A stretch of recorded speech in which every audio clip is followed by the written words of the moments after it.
You've seen the video I made with my kids. You've seen the product review. You've heard my thoughts on Bruno. And now it's time for the grand finale. What do I think of Thomas and Friends?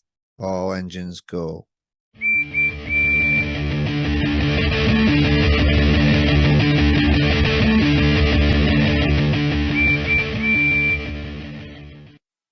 Oh, this is a video that I really was trying to avoid making.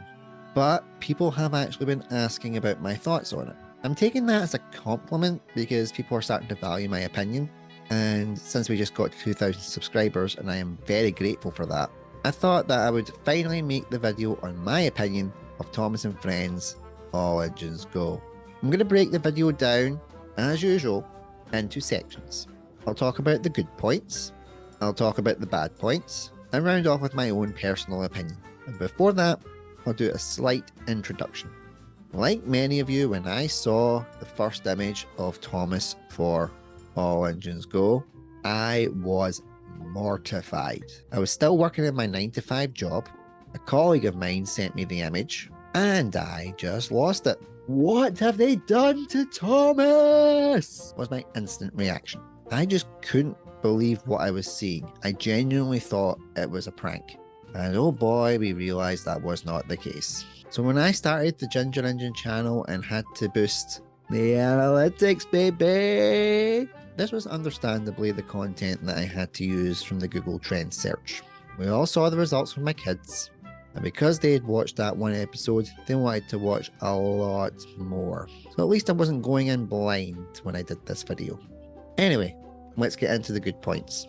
I know, I didn't think there'd be any either, but hear me out.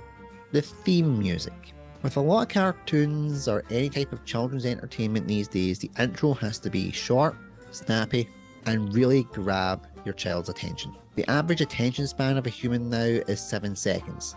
I've emphasized this before in other videos. So you've got a very limited window to get people's attention if you want them to watch the rest of it. The intro music for Thomas and Friends All Engines Go does that. Got a little bit more of a rock edge to it, which I like because I'm a rock and roll fan. The kid who plays Thomas can actually hold a tune, so that also helps. And it prepares you for what's going forward, good or bad. You know it's going to be a show about bouncy, colourful, talking trains. No, I will not call them engines. They don't deserve that title. And you know that if you're a parent, your kids will be mildly entertained for 5 to 10 minutes and you can shut your eyes. Speaking of eyes, I actually like that the engines have coloured eyes. With the Thomas and Friends classic series in the CGI era, I did find it weird that all of their eyes were just plain black. I know that they're anthropomorphized steam engines, but if they're meant to have, human attributes, they should have different colours of eyes. I used to always wonder what colour of eyes they would have. I did think Percy would have green eyes. I did think Thomas would have blue eyes. I didn't think James would have red eyes. I'm not going by this whole colour system here. Even ones like Daisy, I thought she would have kind of a nice hazel brown eyes. Just having the generic black just really emphasised probably the creepiness that a lot of generations after myself felt when they watched Thomas and Friends. So when I was looking at the designs of the engines and noticed that they had different eye colours, I was okay with it. Personally thought that was a smart move and gave them each character a bit of individuality to them. The animation. I have touched on this in the previous video, and we all agree it could have been done so much better by other artists. That being said, what they have been assigned to do, they have done well. It's not like it's an inferior product because the animation is crappy. Think early season South Park. The animation is strong, and it's clear they've put a lot of work into it. It's just the work itself we don't agree with. The voice cast.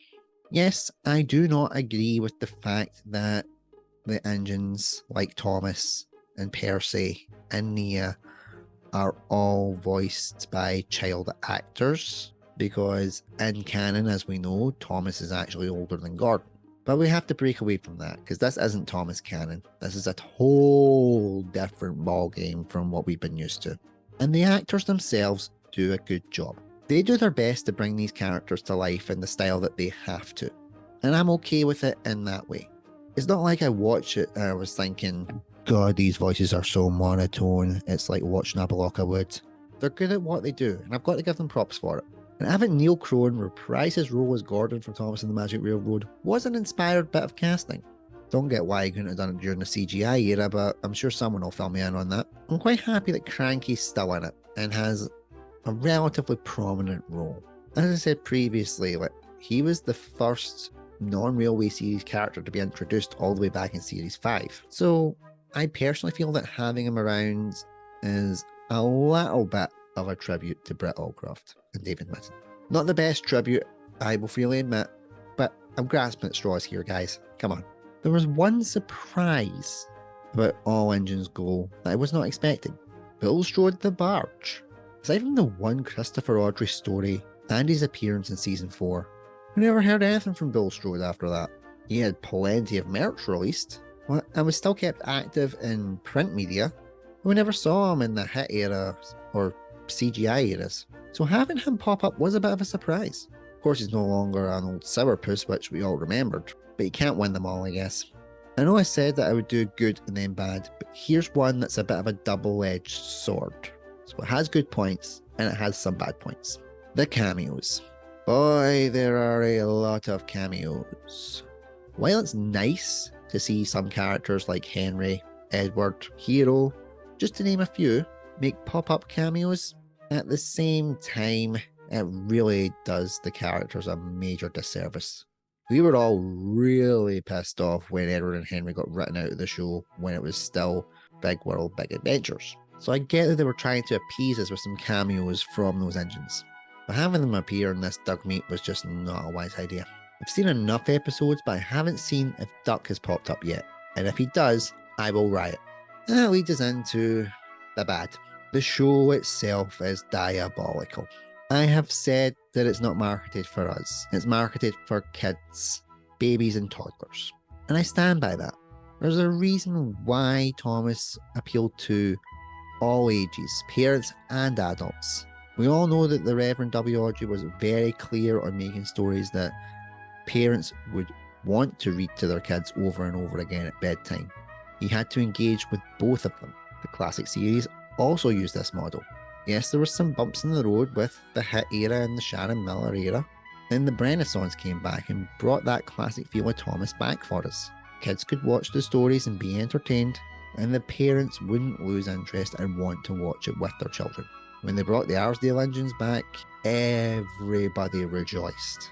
If there was a moment of modern Thomas that made us feel that there was hope, that was it. Then Blubber came along and, while not great, is practically Leonardo da Vinci compared to this. There are so many problems with All Engines Go. The stories are too simplistic. There's an overuse of music throughout the episodes. The trains are sentient. They can jump from track to track. They can extend their wheels up and down, left and right. They're totally sentient. They don't have a driver or a fireman to keep them under control. So the realism is completely gone. It's why I'm not calling them engines, because they don't deserve that title. I never used to think the Fat Controller could be more of a bumbling idiot than he was being portrayed in the CGI era. Oh god, I pray for that Fat Controller to come back.